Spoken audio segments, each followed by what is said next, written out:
For millennia, we wanted buildings that could scrape the sky, touch the heavens. But the heights we hoped to scale were limited by the shortcomings of our construction materials and the weakness of the human body. When steel and concrete came on the scene in the late 19th century, we finally had the tools to build tall.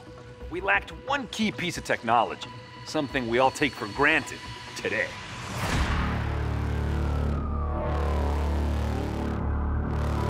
Before we had skyscrapers, we could only build to approximately 7 stories. Part of it was because of masonry construction, but part of it was also because of the human limits of how far we would climb stairs. So we would climb stairs, maybe we would get to 7 stories, and we would be out of breath. So then you needed this transport system.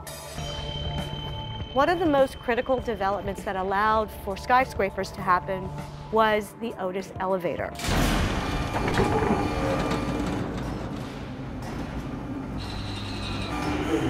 We take elevators for granted today, but when they first came into existence, people couldn't believe it.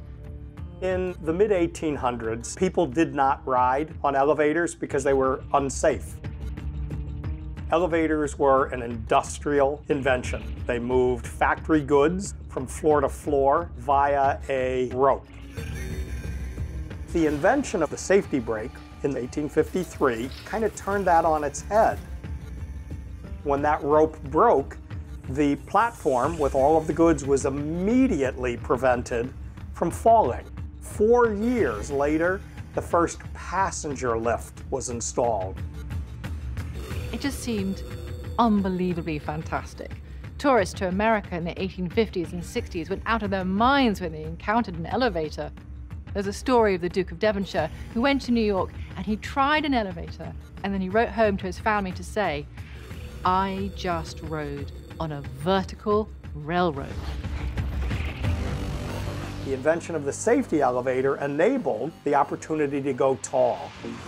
We saw the change from the most desirable space being at the bottom of the building to now the floors at the top of the building, above the noise and the smell, and with the ability to have a view and more natural light.